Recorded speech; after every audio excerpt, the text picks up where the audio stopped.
Buenos días, Egunon, bons días, bon dia a tothom.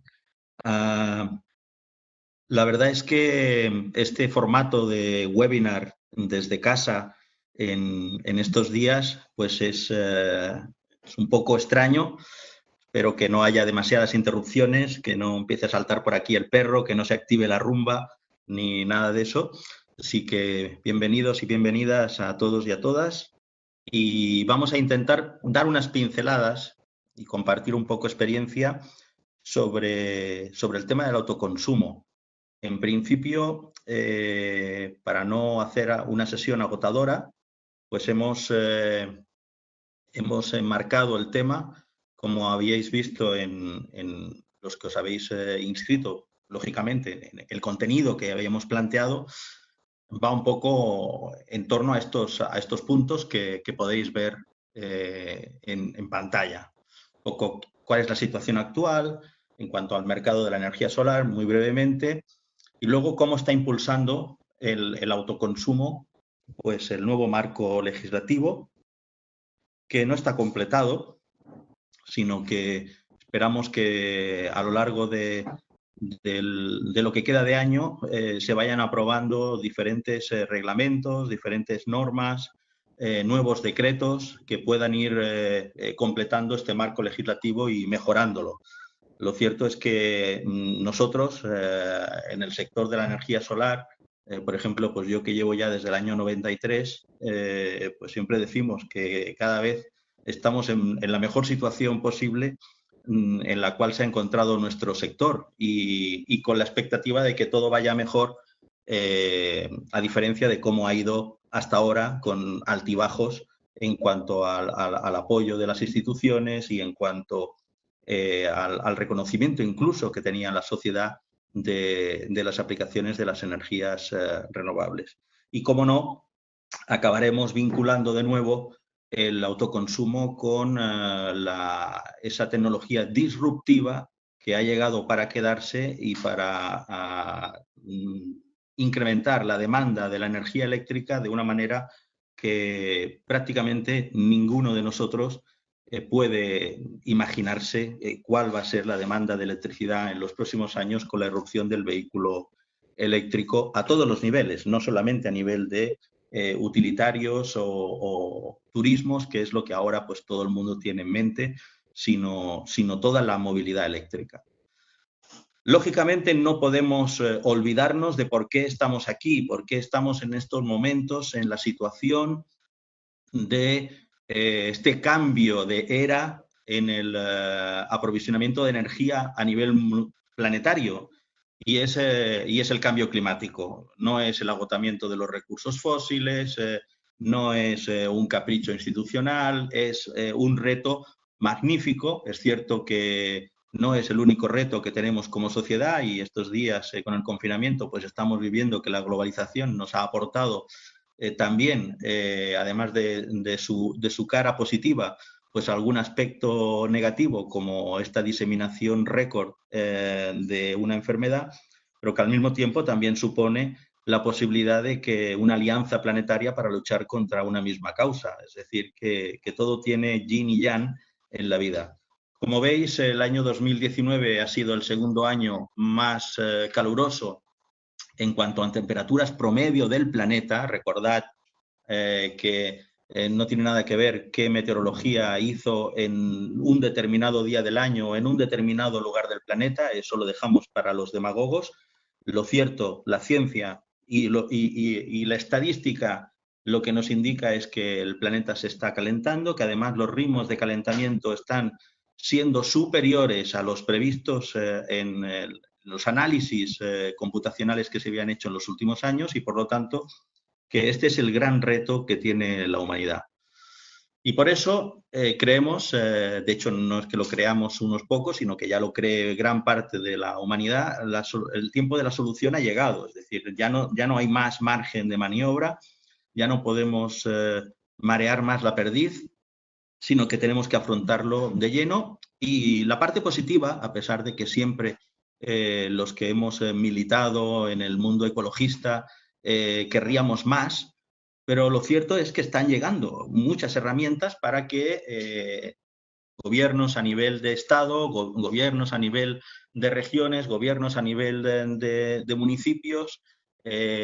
profesionales, encuentren herramientas o vayamos encontrando cada vez más herramientas para hacer esta transición energética hacia un modelo más sostenible. Yo he enumerado algunos elementos en esta transparencia, evidentemente podría haber otros, pero hay algunos que son muy significativos porque a veces esas directivas europeas o esos reglamentos que, por ejemplo, acordamos a nivel global, parece que no van con nosotros, parece que no hemos participado en ellos, parece que es que nos los imponga alguien. No, hemos participado en ellos, los hemos definido, ha habido procesos de participación ciudadana, procesos de los colectivos profesionales y finalmente es cierto que hay una negociación política a uno u otro nivel que a veces salen como nosotros queríamos, otras veces se quedan un poco por debajo, pero la situación lo va recolocando todo. Por ejemplo, la Directiva Europea de Eficiencia Energética es una directiva que tiene ya prácticamente una década, justo es la palanca que ha hecho que el Código Técnico de Edificación, en su revisión del año pasado, haya incrementado la exigencia en cuanto a la eficiencia energética de todos los edificios por construir y además haya ido mejorando, aunque poco, los requerimientos de aplicación de autoproducción de energía en esos edificios, adoptando el criterio de los edificios de consumo casi nulo de energía, ¿no? Los Near Zero Energy Building. Por ejemplo, el famoso Green Deal de la Unión Europea, que no es más que la cereza que colma el pastel del horizonte energético de la Unión Europea que se ha ido discutiendo en los últimos años y que ahora pues, nos marca esa reducción de las emisiones de gases de efecto invernadero del orden del 40% para el 2030 y el objetivo más ambicioso que es la descarbonización de nuestra sociedad, de la economía, hacia el año 2050. Por ejemplo, el Acuerdo de París. El Acuerdo de París, que ya está ratificado por 189 países de los 195 que lo firmaron. Es decir, quedan 6 países que, excepto Turquía, son países que están con unos conflictos internos terribles, como sería, por ejemplo, el caso de Siria o el caso de Irak, y que, por lo tanto, no tienen tampoco una gran capacidad de atender este requerimiento. Eso nos indica que realmente hay un consenso planetario, aunque es cierto que sea frustrante que en las reuniones multilaterales, en las COP, reuniones de las partes, falte ese plasmar de una manera más enérgica este acuerdo, pero lo que está claro es que está ratificado en un tiempo récord, que está vigente y que, por lo tanto, es un hilo interesante de esperanza. La Directiva de Energías Renovables que la Unión Europea aprobó a finales del año pasado, con la prohibición de impuestos al sol, impuestos al uso, a la autoproducción de la energía en toda Europa, es también un dato muy importante. Dentro de lo que era el objetivo de reducción de emisiones de CO2 se plasma en ese objetivo de que el 32% de la energía primaria consumida en toda Europa provenga de energías renovables. España se ha propuesto que para el año 2030 sea del 42%, es decir, superar ese listón del 32%. Hemos dicho adiós al carbón y nos hemos planteado ya la reducción drástica de la energía nuclear. Sabéis que Alemania ha marcado el ritmo en ese sentido y el resto de países europeos pues, van siguiendo su estela. Y, por ejemplo, pues tenemos también la Electricity Balancing Guideline, que ya no es una directiva, sino es un reglamento de la Unión Europea y, por lo tanto, es de obligado cumplimiento de manera directa, sin ser tan interpretable como lo sería una directiva, del cual también vamos a hacer alguna pincelada más tarde. Finalmente, pues también se ha aprobado que para el año 2021 existan ya pues, corredores europeos, las grandes autopistas que unen los diferentes territorios de la Unión Europea, estén electrificados, es decir, que haya puntos de recarga rápida en todas esas autopistas, y también que todos los garajes comunitarios tengan acceso a la recarga de vehículo eléctrico. Situar cómo está la energía solar fotovoltaica nunca ha sido más agradable que ahora mismo. Como veis, pues en este gráfico, el año 2019, ya estuvimos prácticamente en el doble de potencia instalada de lo que instaló la eólica, que es la segunda tecnología en importancia, en instalación anual a nivel mundial. Para el año 2020 se esperaban unos niveles ligeramente superiores a los del 2019. Es posible que los datos finales, por el impacto de la pandemia, se vean alterados, si bien es cierto que nosotros, en concreto, en nuestra área de negocio dedicada a los grandes parques solares, seguimos trabajando prácticamente al mismo ritmo que veníamos trabajando. Veremos cómo se recupera la actividad en los próximos meses. ¿Qué pasa a nivel nacional, ¿no? Bueno, pues también tenemos buenas noticias, ¿no? Acabamos el año pasado con un valor superior a los 8 gigavatios de energía solar fotovoltaica. En concreto, pues el 26 de marzo, hace solamente unos días, se registró el valor récord de inyección de energía eléctrica procedente de plantas solares que están monitorizadas a través de Red Eléctrica Española, con esos 6,3 gigavatios que veis en la parte izquierda de vuestra pantalla, 6.314 megavatios, que supuso en ese momento, a la 1 de la tarde, más del 20% de la generación que se estaba consumiendo, es decir, que dentro de lo que era el mix. Y además, pues como dato anecdótico, el día 5 de abril, fruto de la bajada de la demanda que está suponiendo el parón, esta hibernación de gran parte de la economía por la situación de confinamiento que estamos viviendo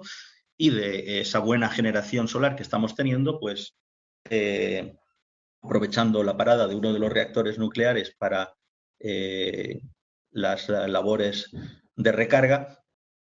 pues por primera vez la energía solar fotovoltaica el día 5 de abril aportó la misma potencia, de hecho una potencia superior, fue del orden de 5.640 megavatios, y en ese momento la nuclear estaba introduciendo poco más de 5.000 megavatios el día 5 de abril. Esos son los grandes números, esos son los números de los parques fotovoltaicos, que bienvenidos sean a esta transición energética, porque hace falta toda la energía renovable, toda, para darle la vuelta a la situación en la cual nos encontramos de transición energética. Pero es cierto que en este webinar nos vamos a centrar en el autoconsumo. Y el autoconsumo tiene también una tendencia, después de los cambios legislativos acontecidos, muy buena. Y como podéis ver en esta pantalla, a través de los datos que ha ido publicando UNEF en sus informes anuales, pues estamos ya cerca de alcanzar, si es que no se ha superado ya, con lo que se había instalado en los 3 primeros meses de este año, seguramente pues ya por encima de 1 gigavatio de los 1.000 megas acumulados en energía solar fotovoltaica para autoconsumo en nuestro país. Esto es fruto de que el año pasado prácticamente se instaló la mitad, esos 459 megavatios, porque como sabéis, y no vamos a redundar en ello, pues hasta ahora la legislación no era para nada favorecedora de estas soluciones, que son las soluciones, honestamente, que pueden llegar a cualquier rincón del planeta, que pueden cubrir cualquier necesidad, sea pequeña o sea grande, y por lo tanto, la que más se debería mimar en esta transición energética, y la que sin duda va a acabar siendo la que adopten o la que vean de cerca con mucha más facilidad los usuarios. Lógicamente, todo esto, además de la legislación, es posible gracias a la madurez de la tecnología, gracias a la bajada de costes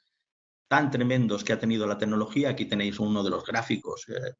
multitud de gráficos que se van generando sobre cuál ha sido la bajada del precio del módulo fotovoltaico desde el año 2007. Recuerdo que era cuando yo, por ejemplo, estaba fabricando módulos fotovoltaicos aquí muy cerca, en Badalona, y de hecho es cierto, nuestro precio era 3,3 euros vatio pico en aquella época, y hoy en día pues la horquilla de precios es muy diversa porque, como todos los que estáis en el sector sabéis, el nivel de eficiencia de los módulos ha ido aumentando mucho, y para los módulos de más alta eficiencia los precios son claramente más altos, y para módulos más estándar pues se pueden llegar a conseguir ofertas realmente muy reducidas. Así que este es una imagen de un barrio de las proximidades de Múnich, en Alemania, y este va a ser la fotografía que con diferentes tipologías de edificios en las diferentes regiones vamos a ir viendo en todo el planeta. ¿Cómo va afectando toda esta normativa, o cómo se va concretando? Bueno, uno de los principales o de los elementos más importantes para mí es el PNIEC, el Plan Nacional Integral de Energía y Clima. Es el único documento que, juntamente con los presupuestos generales del Estado, son remitidos por cada uno de los Estados miembros de la Unión Europea para su validación. Quiere decir que es el documento, es el cordón umbilical entre la legislación de uno de los Estados miembros de la Unión Europea, de cualquiera de los Estados miembros de la Unión Europea, y el conjunto de la propia Unión Europea, en el cual hemos decidido llegar a esos objetivos de mitigación del cambio climático a través de la transición energética. Como veis, el Plan Nacional, que ha sido recientemente remitido a la Unión Europea después de haber sido modificado fruto de las correcciones solicitadas por parte de la Comisión Europea, marca, lo tenéis aquí en la parte baja de vuestra pantalla, que para el año 2030 nuestro objetivo es alcanzar la cifra de 39 gigavatios, 39.000 megavatios de energía solar fotovoltaica. Cuando, si os fijáis en el cuadro que tenemos a la izquierda, que es el procedente del informe mensual del mes de febrero de Red Eléctrica Española, la fotovoltaica es actualmente el 8,2% de estos 104.802 megavatios que hay actualmente en capacidad de generación conectado al sistema de transporte de electricidad del país. Al margen de esto estaría ese gigavatio en autoconsumo, que no figura en este cuadro, puesto que este cuadro tan solo nos marca cuáles son las centrales de generación y no las instalaciones de autoconsumo. Y lógicamente estos 39 gigavatios lo sumarían todo. Otro de los elementos muy importantes, también actualizado a final del año pasado, fijaros que tenemos toda una batería de legislación muy reciente, es el Código Técnico de Edificación, que ya os comentó nuestro compañero Geray en su presentación sobre las pérgolas fotovoltaicas. Ha habido varias modificaciones importantes en el Código Técnico de Edificación. La primera es un incremento en la exigencia de eficiencia energética en los edificios. Se han reducido la cantidad máxima de energía anual por metro cuadrado edificado que pueden consumir los edificios que se construyan en las diferentes regiones de España. Además, en el documento H4, que es el anexo que marca que marcaba cuál era la necesidad, la obligación mínima de aporte de la energía solar térmica para la producción de agua caliente, ha cambiado y ahora es contribución mínima de energía renovable. Quiere decir que ya no se limita a una sola tecnología, sino que la justificación tiene que venir por la vía de que haya una contribución de al menos un 70% de la energía necesaria para producir agua caliente sanitaria que venga de origen renovable en todas aquellas nuevas construcciones o rehabilitaciones de edificios que tengan lugar, que tengan un consumo diario superior a los 100 litros día. En concreto, en todo lo que afectaría al autoconsumo, esta parte HE4, pues, por ejemplo, abre la puerta a las instalaciones fotovoltaicas que alimentan eléctricamente aquellas bombas de calor que, teniendo un COP superior a 2,5,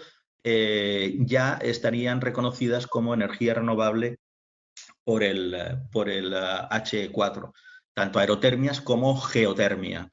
En concreto, la sección HE5 es la que define la generación mínima de energía eléctrica que deben aportar aquellos edificios que no tengan ese consumo de agua caliente sanitaria y que además pues, tengan una superficie edificada superior a 3.000 metros cuadrados. También aquellos edificios que por una remodelación pues vayan a añadir una superficie superior a esos 3.000 metros cuadrados, o aquellos edificios que vayan a cambiar de uso. Es decir, que si había un edificio pues que era un edificio de oficinas que ya existía y va a pasar a ser una residencia de gente mayor, por ejemplo, pues también va a tener que adecuarse a ese aporte mínimo si supera los 3.000 metros cuadrados. Fijaros que incluso en esta superficie computan los parkings subterráneos. Y la nueva fórmula de cálculo es la que tenéis abajo. Tiene que ver con la superficie edificada, en cuanto a que como mínimo habrá que instalar ese 1% de la superficie, es decir, que la potencia mínima expresada en kilovatios será 0,01 veces la superficie edificada, y es una lástima, pero nos siguen imponiendo un tope, un máximo, cuando en realidad entiendo que no tiene demasiado sentido, que sería 0,05 veces la superficie de cubierta. Cuidado, porque aquí hay un subíndice, si os fijáis, es decir, que un edificio, por ejemplo, de 3.000 metros cuadrados, pues tendría que, de total superficie edificada en 3 plantas, de 1.000 metros cuadrados cada una, pues tendría esos 3.000 por 0,01, serían 30 kilovatios, sería la potencia mínima a instalar, pero si tiene 1.000 metros de cubierta, el máximo al cual le puede exigir la norma sería de 0,05 veces esos 1.000 metros cuadrados, por lo tanto 50 kilovatios. Y además pues hay otro techo de vidrio, techo de cristal, que son 100 kilovatios, es decir, que el código técnico no puede obligar a más de 100 kilovatios, lo cual, honestamente, creo que debería cambiar en las siguientes revisiones, que en principio periódicamente se deben realizar por normativa cada 4 años. Este tema, por la extensión que tiene la presentación, no voy a entrar en profundidad, pero sí que es simplemente para que estéis al caso de todo esto. La Electricity Balancing Guideline, que es un reglamento, como he dicho antes, del año 2017, se va implementando progresivamente. Este año es el límite y este año pues, se va a implementar ya la parte que falta de este reglamento, que es la famosa agregación de la demanda. Si alguno de vosotros ha oído hablar de la agregación de la demanda, pasa a ser simplemente que dentro del sector eléctrico aparece una nueva forma de operador en el sistema, de empresa que ofrece servicios a los usuarios, y que lo que hace es básicamente conectar, conociendo las necesidades y posibilidades de diferentes clientes, de diferentes usuarios, poder jugar con las horas a las cuales estos usuarios van a consumir, no van a consumir, van a autoproducir, no van a autoproducir, van a acumular energía, no van a acumular energía, y por lo tanto este agregador puede ofertar al mercado potencias procedentes de las acumulaciones de energía que ha realizado en sus clientes, o también de reducciones del consumo de sus clientes que pueda programar para poder ofertar al sistema potencia de la misma manera que ofrece a la subasta potencia cualquier otra central de producción de energía. Además, se abre ya también con esta comunicación que hizo Red Eléctrica, que ya se aprobó en el BOE a finales del año pasado, fijaros qué final del año pasado, y que ahora está cumpliendo con las fases de comunicación y de aceptación de comentarios para entrar en vigor a partir, si no se retrasa, pues a partir de este verano, donde fijaros que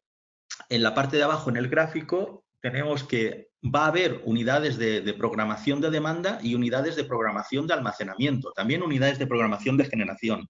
pero he puesto estas como más representativas, ¿no? Fijaros que en la programación de la demanda aquí es donde se va a poder ofertar al sistema de regulación, es decir, para poder estabilizar tensión y frecuencia en cada uno de los nodos, en cada una de las zonas del sistema eléctrico, se va a poder ofertar potencia extra cuando el sistema lo requiera o retirar potencia cuando el sistema vaya sobrado, tanto de unidades de generación como de unidades de acumulación que se descarguen o se pongan a cargar en base a qué es lo que el sistema esté premiando en ese momento, o bien que dejen de consumir. Y eso pues va a tener una bonificación económica y por lo tanto nos va a llevar a un sistema de red mucho más inteligente, las famosas Smart Grid, que no deja de ser ni más ni menos que operar de manera más inteligente la propia red eléctrica y la propia comunidad, tanto de consumidores como de generadores, como de elementos de acumulación. Fijaros que los elementos de acumulación ya aparecen continuamente en todas las nuevas normas y por lo tanto aquello que hace muy pocos años era como un tabú, que era acumular energía, a nivel de autoconsumidores domésticos, a nivel de autoconsumidores industriales, a nivel de acumulación en nodos de barrios, de municipios, ahora ya es lo más normal, lo que se va a potenciar en estos próximos años y por lo tanto aquí hay un montón de oportunidades de negocio, que por eso la presentación se llama Nuevas oportunidades del autoconsumo, ¿no? Y como sabéis, este marco legislativo ya más bien centrado en lo que es el autoconsumo puro y duro que estamos realizando y ese aumento del año 2019 tan espectacular, viene dado por dos reales decretos principalmente. El Real Decreto 15, que se aprobó en el año 2018, también en los últimos meses del año, con medidas urgentes para la transición energética y la protección de consumidores, donde bueno, pues ya se anunciaba que se derogaba el impuesto al sol, ya había una diferenciación entre instalaciones que inyectan y que no inyectan excedentes a la red, tratándolas de manera diferenciada, pero dejando todo abierto y disponible en función de lo más conveniente para cada usuario. Introduce el concepto de las instalaciones próximas, pero además ese decreto, que era un decreto tipo ómnibus, que tenía medidas muy diversas, también modificó, por ejemplo, los niveles de contratación de potencia que cualquier usuario puede tener con su empresa distribuidora, que ahora pues son en décimas de kilovatios, es decir, que alguien puede contratar 5,3 o 5,2 o 5,1 o 5 kilovatios, en lugar pues de tener que ir a los valores normalizados, que era por saltos de corriente multiplicado por el voltaje. Esto favorece mucho que todos vuestros clientes y todas vuestras empresas podáis ajustar muy bien la potencia que tenéis contratada a la que realmente necesitáis. Además, este decreto no solo modificaba temas de autoconsumo, que es cierto que los modificaba, pero los dejaba pendientes de una reglamentación posterior, sino que cambia el sentido del consumidor, lo vuelve mucho más activo, mucho más proactivo. Por ejemplo, pues puede escoger más de un suministrador de energía. Esto abre la puerta a que, es cierto que no hoy, pero no en un largo plazo, pues alguien pueda tener su comercializadora de base y además comprar energía a una instalación productora que se haya ubicado en su mismo barrio y de la cual puede o no haber participado a nivel de inversión. Se abren todas esas posibilidades con simplemente este punto que recogía el Real Decreto 15. Además, se limitaban las sanciones al 10% de la facturación de energía anual del usuario o al vertido de la cantidad que pudiera haber vertido a red, siendo que no utilizaba una fórmula exactamente como la que recogen los esquemas tipo o la propia normativa. Es decir, que ya ubicaba que una acción que no tenía un impacto grave al sistema no tuviese aquella sanción que antiguamente había llenado titulares de la prensa como acción muy grave, ¿no? El tema de tener un autoconsumo, si bien pues no estaba completamente declarada la actividad. El universalizar la prestación de los servicios de recarga de vehículo eléctrico, ¿qué significa? Significa que cualquier empresa, persona, puede ofrecer servicios de recarga de vehículo eléctrico a terceros sin tener que darse de alta como gestor de recarga, figura que ha desaparecido de la legislación prácticamente, siempre y cuando esa actividad no sea su primera actividad, no deberá ser gestor de recarga. Esto hace pues que si alguno de vosotros se dedica a la recarga, pues sabe que anteriormente a este Real Decreto 15, antes del año 2018,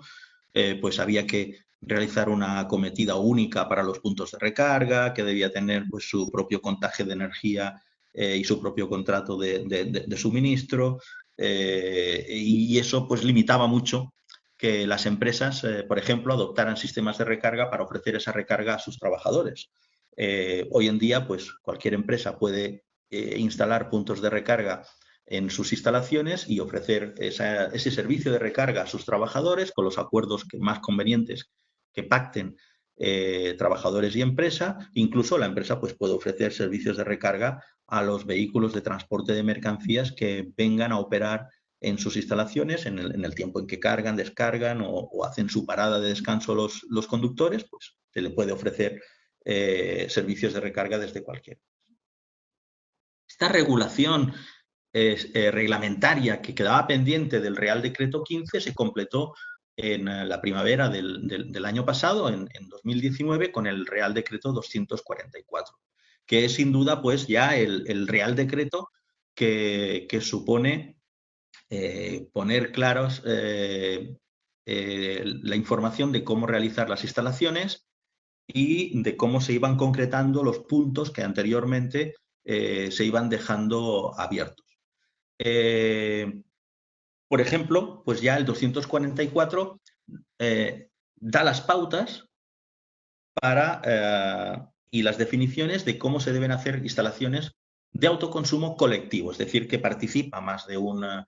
usuario de la misma instalación. Por ejemplo, regula que el autoconsumo sin excedentes debe ser bajo cumplimiento de la norma UNE 217.001 para lo que es la certificación, la homologación de la solución. Recordar que esa norma lo que regula es la solución completa, no un equipo de la solución. A veces nos pedís si nuestro equipo de control de inyección, el CDP0, está certificado. Y la respuesta es, está certificado cuando trabaja con este inversor de este fabricante, estos modelos, y además el contactor que refuerza la seguridad en caso de falla de las comunicaciones, pues es este modelo. Esa es la solución que está certificada y que lógicamente está bajo el certificado que nosotros pues, tenemos y podéis descargar de nuestra web. El hecho de que las instalaciones que no inyectan a la red no deban solicitar punto de conexión a la compañía eléctrica, pues es un gran avance, porque era algo que era lógico, son instalaciones que no van a aportar carga extra a las líneas eléctricas de la red de distribución y por lo tanto pues no se requiere la misma exigencia documental y de control de cómo van a ir los flujos a través de la red que aquellas que sí que inyectan. Y este Real Decreto, como sabéis, pues también liberó de ese trámite a las instalaciones de hasta 15 kilovatios instaladas sobre suelo urbanizable que se inyectan. Por ejemplo, la compensación de excedentes. El punto donde el Real Decreto 244 abría la puerta, ya definía que aquellas instalaciones que optaran por inyectar a red lo podían hacer bajo dos fórmulas. Vender su excedente al sistema eléctrico bajo los acuerdos diferentes que se pueden llegar, como un acuerdo, un PPA, de una venta directa a un consumidor, o bien pues la venta al sistema a través de la propia red. Pero también, que eso ya existía, eso no ha dejado de existir nunca, pero la posibilidad de la compensación simplificada de excedentes, lo que simplemente avanza, no llega, pero avanza hacia lo que habíamos solicitado tanto tiempo, que era el famoso balance neto. En este caso no es un balance neto energético, no es un balance neto de kilovatios hora inyectados a red, kilovatios hora que podremos después recuperar en horarios de no autoproducción, sino una compensación económica, es decir, que se valora económicamente la energía vertida, que pasa a ser un crédito a descontar de la parte de la factura asignada al consumo energético de ese mismo usuario en ese mismo periodo mensual de contratación. Es decir, que la energía que hemos enviado a la red bajo la compensación simplificada nos generará un crédito que se restará de los kilovatios hora consumidos en ese mismo mes. Esto es algo en lo cual las organizaciones y empresas que estamos en las mesas por el autoconsumo, pues debemos seguir luchando para que se amplíe ese plazo y, por ejemplo, pues de cara a instalaciones que pueden tener un uso muy estacional, pues ese periodo se pueda ampliar por lo menos en un trimestre, para que pues, los cierres mensuales no nos dejen kilovatios hora que podíamos haber compensado y que no hemos compensado porque entrábamos en un periodo de vacaciones o se acababa en un fin de semana, por ejemplo, el mes, etcétera, etcétera. Otro gran avance, uno de los mayores, de hecho, es el hecho de que las instalaciones de hasta 100 kilovatios, gran parte de la burocracia se realiza de oficio, es decir, que es la propia administración la que regula que una vez realizada la instalación y entregada la documentación, tanto boletines como proyectos, como declaración responsable, etcétera, a la administración, es esta administración la que se encargará de dar de alta esta instalación en los diferentes registros de autoconsumo, comunicarlo a la compañía distribuidora para que actualice los contratos, etcétera, etcétera, y no, en principio, una obligación del usuario. También la reducción de los equipos de medida obligatorios a la mínima expresión, lo cual significa que, excepto algunas tipologías de instalaciones en las cuales la producción va a ser distribuida entre varios usuarios, como sería el de las colectivas, o que la producción no esté localizada en el mismo edificio que el consumo, para el resto donde sí harán falta más contadores, para el resto de instalaciones baste con el contador frontera, dando de alta la bidireccionalidad del mismo. Hay que tener en cuenta que al dar de alta esa bidireccionalidad, algunas consultas que hemos recibido sobre contadores, pues y la respuesta es sí, el contador de bidireccional que tiene asignada una potencia contratada, en caso de que la exportación de energía supere ese nivel de potencia, va a actuar igual que si estuviese recibiendo un exceso de potencia consumida. Y por lo tanto, pues en instalaciones con disparo por curva ICP, el contador puede llegar a saltar si hemos instalado una potencia de autoconsumo superior a la potencia contratada y no hemos regulado que en ningún momento la potencia exportada, en un caso, por ejemplo, de compensación simplificada residencial, donde se haya reducido mucho la potencia contratada, pues si toda esa potencia intenta salir hacia afuera, el contador puede disparar por por curva ICP y por lo tanto muy conveniente la utilización de equipos de regulación y control de la inyección como nuestro equipo CDPC. Bien, no voy a entrar en los detalles del Real Decreto, más allá que el objetivo de la presentación, que es hablar de las nuevas oportunidades y de cómo se está modificando el entorno del Real Decreto, y sobre todo porque tenéis la guía del IDAE, que fue actualizada en noviembre del año pasado, es decir, que está al día realmente, y ahí tenéis toda la información, son 80 y pico páginas, imaginaros intentar debatir punto por punto, casuística por casuística, todo lo que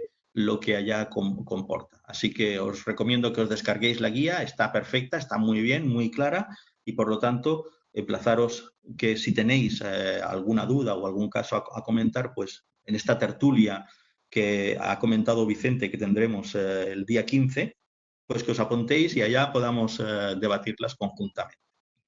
Estas son algunas capturas de la guía. Pues está ilustrada, o sea que está muy bien. Nuestra solución para evitar la inyección a red, es decir, el autoconsumo sin excedentes, que como muchos de vosotros conocéis es el CDP, Control Dinámico de Potencia, ese es el nombre del equipo, en sus tres versiones, es decir, el 0, que simplemente evita la inyección a red, el CDPG, que además de evitar la inyección a red deriva a cargas, deriva a cargas alternativas ese excedente, por lo tanto hace gestión, las pequeñas labores de gestión de la demanda, o el CDP Duo, que permite dos escenarios, es decir, yo puedo decidir que voy a inyectar a red porque tengo un contrato de compensación o de venta de excedentes, pero que si por cualquier cosa hay una falla eléctrica y la red no está disponible para consumir, me entra en funcionamiento un grupo electrógeno de soporte y en ese caso no voy a inyectar nada como corriente inversa contra el grupo electrógeno. Por lo tanto, CDP Duo es el mismo equipo, es el CDP, es la misma filosofía, pero nos permite hacer dos escenarios diferentes, dos algoritmos diferentes, uno más restrictivo que otro, por ejemplo, de cara a poder cubrir dos situaciones diferentes de nuestra instalación de autoconsumo, convertido o no vertido, o con un nivel de vertido y otro nivel diferente, por ejemplo, lo que comentábamos antes, es decir, que CDP también puede ser un CDP 30 o un CDP 60 o un CDP 50, es decir, que le podemos asignar que puede inyectar el 50, el 30, el 60% de la potencia instalada en base a si nuestra potencia instalada es superior a la potencia contratada, por ejemplo, y evitar estos saltos de protecciones. Bien, como elementos de la guía del IDAE, pues tenéis muchísima información sobre cómo tramitar las instalaciones. Este sería el cuadro para las instalaciones de no inyección a red y el de las inyección a red, con qué administración hay que hacer cada punto, qué segmento de instalaciones están exentas o no, dónde la administración va a actuar de oficio, dónde tenéis que ser vosotros los que actuéis, etcétera, etcétera. ¿Qué hay de nuevo sobre este autoconsumo, sobre este Real Decreto? Bueno, por ejemplo, la compensación simplificada. Muchos de vosotros sabéis que es desde primeros de marzo el momento en el cual finalmente se ha hecho el traspaso de la metodología de traspaso de información desde la distribuidora hacia las comercializadoras de cuánta es la energía que realmente ha sido leída por los contadores como energía exportada a la red bajo esos contratos de compensación simplificada. Luego, muchos de vosotros estáis viendo las primeras facturas este mes y el mes próximo veréis las primeras facturas con esa compensación. Lógicamente, el Real Decreto decía que la compensación será solamente, valga la redundancia, en caso de origen renovable de la energía, que la instalación no sea de autoproducción no sea superior a 100 kilovatios. Recordad que ahora ya, de nuevo, esos 100 kilovatios son los 100 kilovatios de potencia de inversor, es decir, que la instalación podría tener 130 o 140 kilovatios pico de fotovoltaica y 100 kilovatios de inversores, y por lo tanto es una instalación de 100 kilovatios y no de 140, entraría dentro de este límite.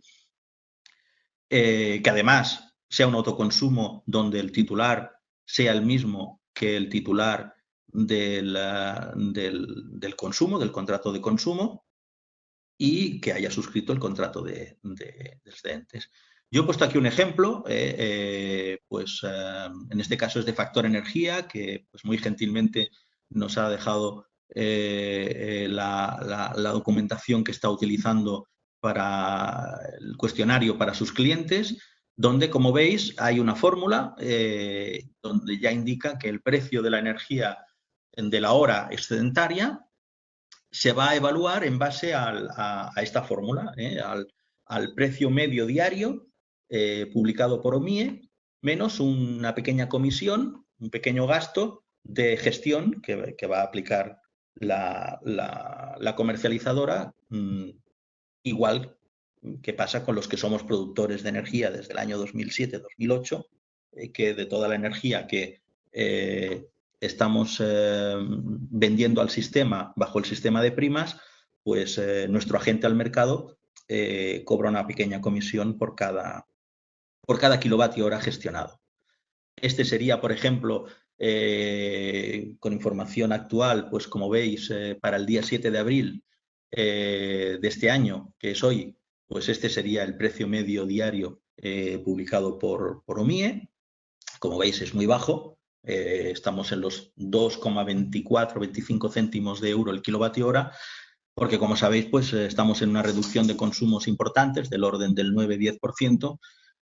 fruto de la paralización de gran parte de la economía de toda Europa por las diferentes órdenes de confinamiento por la pandemia del coronavirus.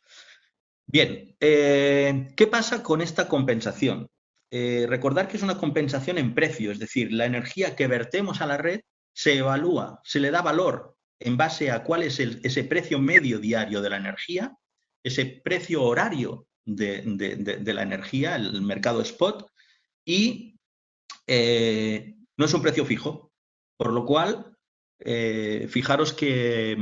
a una pequeña empresa, a un residencial, que le podemos hacer una evaluación de cuánto va a recibir por compensación de excedentes, tenemos que explicar muy bien que esta compensación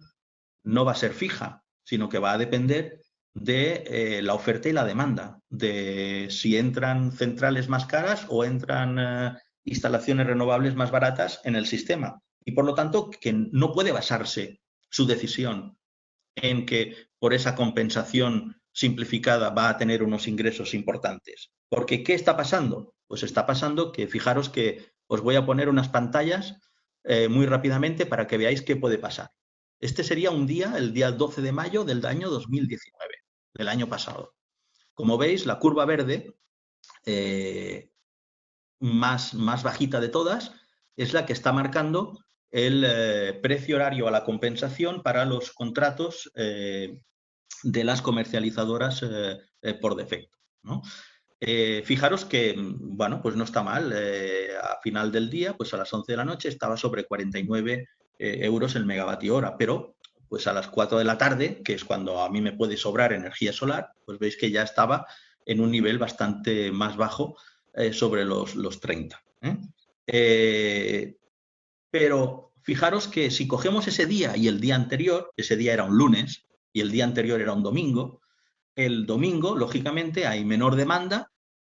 y, por lo tanto, pues la penetración de renovables supone un porcentaje generalmente más alto los fines de semana respecto de los días entre semana por el hecho de que hay menos demanda. Y como veis, mientras que para el lunes teníamos las 4 de la tarde, en este caso, el 20 de mayo,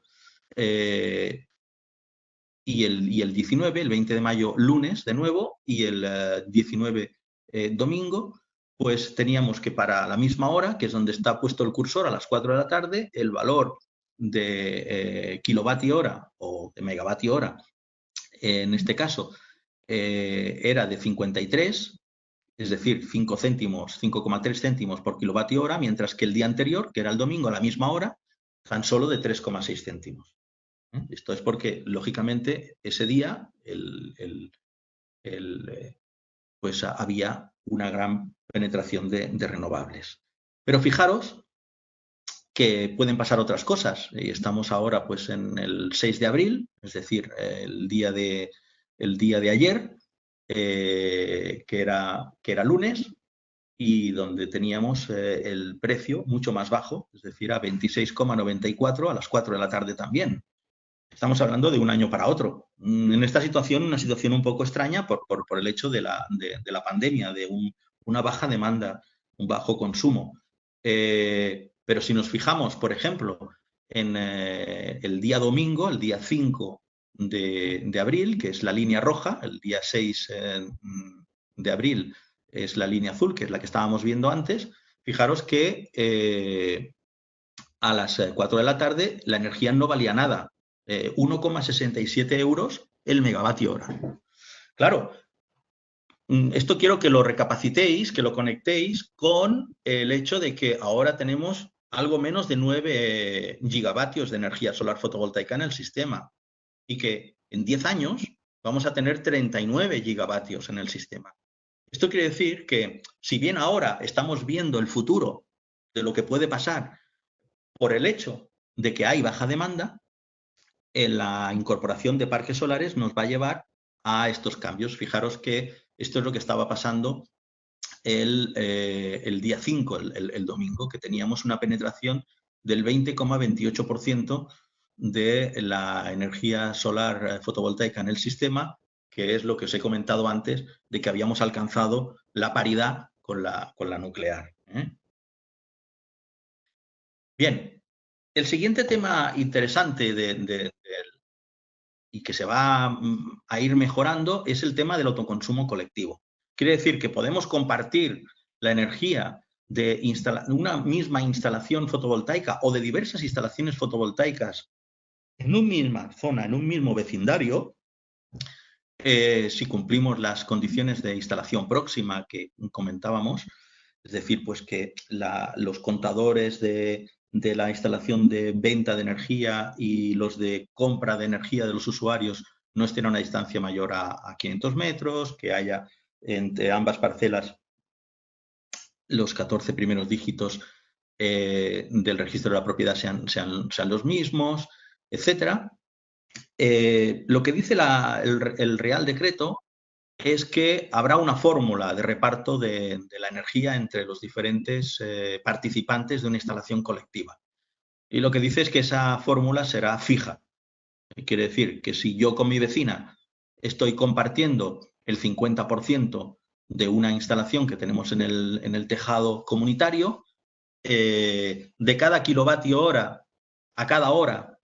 que registre el contador de producción, el sistema nos descontaría 1 kilovatio hora del contaje de nuestro contador individual. ¿Y qué pasa si yo estoy en casa durante el día y mi vecina no? Pues que su kilovatio hora no lo va a consumir. Y el sistema, por el hecho de tener una fórmula con valor fijo, en este caso este beta I que tenéis en la fórmula sería 0.5, 0,5, pues ese kilovatio hora, si nos hemos acogido a la compensación de excedentes, ese kilovatio hora que mi vecina no puede consumir porque no está consumiendo en ese momento, se irá a la red y le será compensado al precio de la red de cuando sobra energía, que es, como hemos visto antes, puede llegar a ser muy bajo.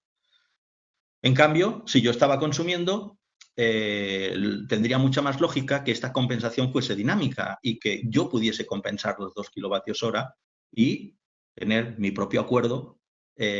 con la vecina para compensarle esta diferencia.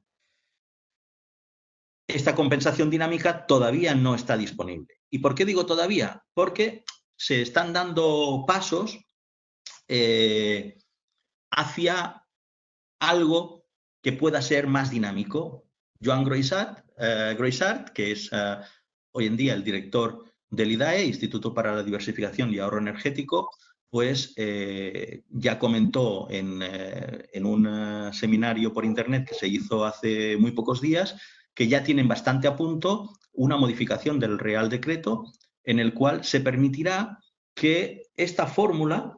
no sea una fórmula fija,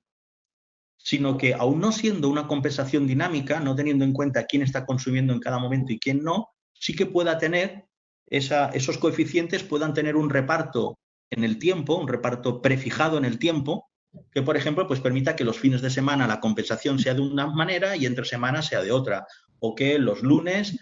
cambie porque resulta que hay un comercio en la planta baja que no abre los lunes porque es una pescadería, por ejemplo.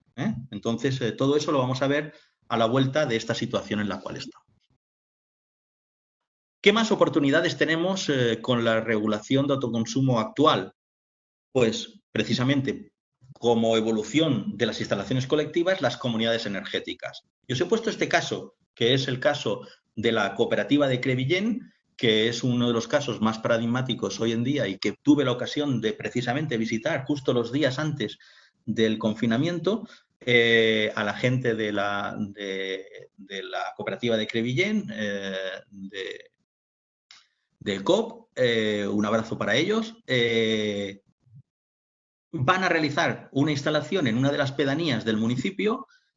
colectiva, desde la cual se van a alimentar los diferentes usuarios y van a caminar ya hacia este modelo en el cual la energía renovable les va a llegar sin utilizar sus propios tejados, sino que en este caso van a ser unas pérgolas de aparcamiento en el propio edificio. ¿Qué tenemos además? Pues evidentemente podemos hacer inversiones colectivas. Aquí tenéis un pantallazo del proyecto Viura del Aire, del cual pues estoy muy orgulloso de participar, donde levantamos este aerogenerador de 1,35 megavatios con aportaciones de ciudadanía y empresas, o bien la posibilidad de participar pues, en programas como el de generación kilovatio hora en este caso, de Som Energia. Bien, estamos muy cercanos al tiempo. Yo no me caracterizo por correr demasiado y ya veis que una hora pues da para lo que da. Pero sí que quería rápidamente haceros ver que todo esto de cómo ha evolucionado la demanda de electricidad, de cómo puede ser que se llegue a saturar el sistema con energías renovables, tiene una segunda derivada. Y es que una de las patas importantes de la transición energética es la electrificación de la demanda. Es decir, electrificar, pasar a electricidad el consumo de energía que hoy en día se está haciendo con combustibles vía pues, calderas, vehículos, transporte, usos térmicos de la energía, por ejemplo. Lo que tenéis aquí es la curva de cómo va evolucionando la venta de vehículos eléctricos en Europa. Veis que la línea amarilla para enero y febrero supera de largo, casi dobla o dobla en realidad la curva roja, la barra roja de los meses de enero y febrero de 2019, que ya fue un año histórico de venta del vehículo eléctrico en Europa. Me remito a un artículo que publiqué en el último número de la revista Energética 21, si lo podéis recuperar, que está disponible en PDF la revista gratuitamente, pues ahí explico los porqués de este crecimiento. Todo esto, además, se está dando bajo una situación de arrastre de una empresa que es, lógicamente, Tesla, que está arrastrando al resto de automovilísticas a pasar a esta tecnología disruptiva del vehículo eléctrico. Como veis, hay un único modelo, que es el modelo 3 de Tesla, que es el más vendido en todo el mundo y que le saca una diferencia notable al siguiente competidor, que es el Renault Zoe, pero que luego, por ejemplo, dobla en ventas en tan solo 2 meses a un vehículo histórico en el mercado del vehículo eléctrico como es el Nissan Leaf, y no digamos ya el resto de modelos. ¿Qué es posible hacer con el vehículo eléctrico? Pues fijaros, esto es un ejemplo, es Noruega. El mes pasado en Noruega el 75% de los vehículos vendidos, 75%, lo habéis oído bien, era enchufable. Por lo cual, fijaros que una transición en tan solo 7 años, donde en junio del 2013, como veis, no se vendía un coche eléctrico ni por una apuesta en Noruega, ahora los vehículos que no son eléctricos son ya una rareza en el volumen de ventas. ¿Esto qué nos ha llevado? Pues a un descenso trepidante del precio de las baterías, de los sistemas de acumulación principalmente de litio, pero ya sabéis que hay muchísimas más tecnologías que están aflorando al mercado, lo cual pues, nos lleva a ese ideal de que un kilovatio hora pues, cueste alrededor de unos 100 euros, en el cual pues, básicamente las grandes automovilísticas ya se encuentran en esa zona y próximamente, cuando su demanda pueda ser satisfecha por el incremento de capacidad de producción de baterías, que como veis en el cuadro inferior, se están generando mega inversiones para aumentar la capacidad de generación de baterías, pues también esos precios de batería baja puedan llegar al sector residencial de la acumulación y que el autoconsumo, pues con acumulación, sea una realidad. Esto nos ha llevado a tener que incrementar la capacidad de nuestros sistemas de recarga. Hoy en día, pues ya estamos con sistemas de recarga en nuestro caso, en Circutor, pues de 150 kilovatios y, como sabéis, pues para los grupos como los superchargers de Tesla o Ionity, pues ya estamos también apuntando a puntos de recarga de 250, 350 kilovatios. Y voy a finalizar con el caso de la pérgola, que es donde nosotros creemos que se unen estos dos sectores. La pérgola fotovoltaica es una gran oportunidad. Si queréis tener crecimientos en autoconsumo y recarga de vehículo eléctrico al mismo tiempo, podéis hacer propuestas de utilización de los aparcamientos al aire libre. Fijaros que en 2 plazas de aparcamiento podemos instalar 5 kilovatios pico utilizando módulos del 20% de eficiencia. Módulos monocristalinos con half cell, por ejemplo, de 330-335 vatios pico para un módulo de 60 células. Eso nos permite generar diariamente, en promedio diario, energía para poder recorrer del orden de 130 kilómetros con vehículo eléctrico cada día, simplemente utilizando la sombra del vehículo para generar esa energía y no utilizando ni un solo metro cuadrado de suelo utilizable para la agricultura o para cualquier otra actividad. Finalmente, nosotros hemos lanzado, aquellos que estuvisteis en la feria Genera, pudisteis ver nuestro nuevo producto, que es la pérgola fotovoltaica con la recarga totalmente integrada. Una belleza,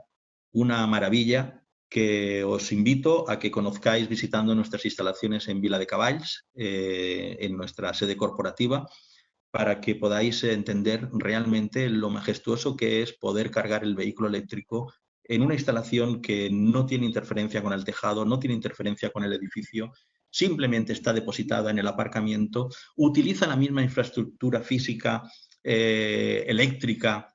de zanjas, etcétera, para llevar el cableado de la recarga y el cableado de la potencia fotovoltaica, que puede alimentar el edificio cuando hay ausencia de demanda de la recarga, que se puede vincular a los sistemas dinámicos de gestión de la recarga para que la potencia distribuida entre los diferentes vehículos que se están cargando sea igual a la potencia disponible sobrante en el edificio más el aporte solar y, por lo tanto, no incurrir en penalizaciones de maxímetro como estamos realizando con nuestra solución DLM, de la cual pues también os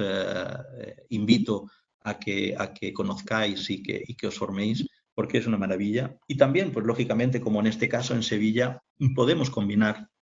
la pérgola fotovoltaica con sistemas de acumulación si nuestras curvas de producción solar y de demanda para la recarga, por ejemplo, pues están muy decaladas, o como os comentaba antes, a partir del mes de junio, para entrar en esos mercados secundario y terciario de regulación bajo lo que se está fomentando fruto de la Electricity Balancing Guideline. Y sin más, espero no haberos aburrido demasiado. Hasta aquí llega mi presentación y quedamos abiertos a poder contestar vuestras preguntas